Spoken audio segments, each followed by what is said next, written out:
খবরের শুরুতেই জানিয়ে দিব সংবাদ শিরোনাম, পরে বিস্তারিত।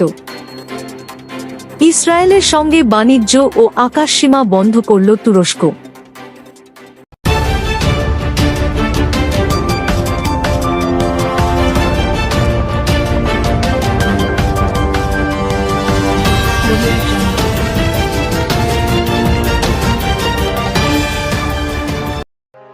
ইসরায়েলের সঙ্গে সব ধরনের অর্থনৈতিক ও বাণিজ্যিক সম্পর্ক ছিন্ন করেছে তুরস্ক। সেই সঙ্গে দেশটির জাহাজ ও বিমানের জন্য আকাশসীমা ও বন্দর সম্পূর্ণভাবে বন্ধ করে দিয়েছে। গাজায় চলমান যুদ্ধ ও হত্যাযজ্ঞের প্রতিবাদে এ সিদ্ধান্ত নিয়েছে আঙ্কারা। আল জাজিরার প্রতিবেদন অনুযায়ী তুরস্কের পররাষ্ট্রমন্ত্রী হাকান ফিদান শনিবার ৩১ আগস্ট গাজা ইস্যুতে তুরস্কের পার্লামেন্টের এক বিশেষ অধিবেশনে বলেন, ইসরায়েল গত ২ বছর ধরে গাজায় গণহত্যা চালিয়ে যাচ্ছে, মানবিক মূল্যবোধ উপেক্ষা করছে। আমরা ইসরায়েলের সঙ্গে সব ধরনের বাণিজ্য বন্ধ করেছি। তুর্কি জাহাজগুলোকে ইসরায়েলের বন্দরগামী হতে দেওয়া হচ্ছে না, একইভাবে তাদের বিমান আমাদের আকাশসীমায় প্রবেশ করতে পারবে না। ২০২৩ সালে তুরস্ক ও ইসরায়েলের মধ্যে প্রায় $৭ বিলিয়ন বাণিজ্য হয়। তবে গত বছরের মে মাসেই আঙ্কারা সরাসরি বাণিজ্য বন্ধ করে দিয়ে যুদ্ধবিরতি ও গাজায় মানবিক সাহায্যের প্রবেশের দাবি জানায়। প্রেসিডেন্ট রেজেপ তাইয়েপ এরদোয়ান একাধিকবার ইসরায়েলের কর্মকাণ্ডকে গণহত্যা আখ্যা দিয়ে প্রধানমন্ত্রী বেঞ্জামিন নেতানিয়াহুকে নাৎসি নেতা অ্যাডলফ হিটলারের সঙ্গে তুলনা করেছেন। এছাড়া তুর্কি গণমাধ্যম জানিয়েছে, সাম্প্রতিক সপ্তাহে ইসরায়েলি জাহাজের ওপর নৌবাণিজ্য নিষেধাজ্ঞা কার্যকর করা হয়েছে। এর ফলে ইসরায়েলি জাহাজ তুরস্কের বন্দর ভিড়তে পারছে না এবং তুর্কি পতাকাবাহী জাহাজও ইসরায়েলি বন্দরে প্রবেশ করতে পারছে না।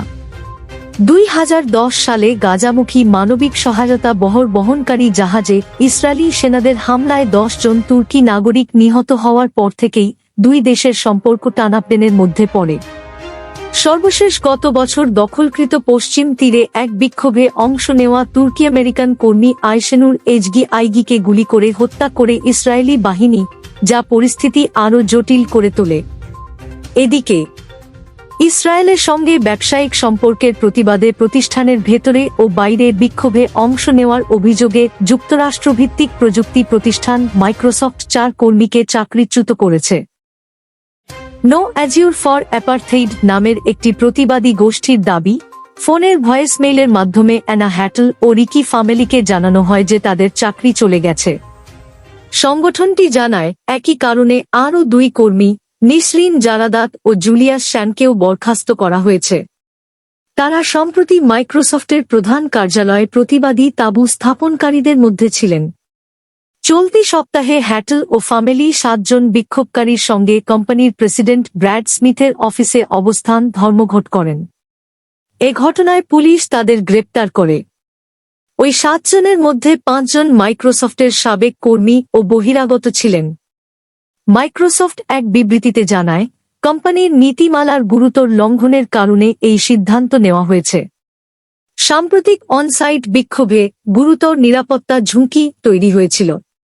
কোম্পানির প্রেসিডেন্ট স্মিথ বলেন, আমরা যুক্তরাষ্ট্রে সবার মত প্রকাশের স্বাধীনতাকে সম্মান করি যতক্ষণ তা আইনসিদ্ধভাবে করা হয়। পরবর্তী ভিডিও পেতে আমাদের ইউটিউব চ্যানেলটি সাবস্ক্রাইব করে সাথে থাকুন।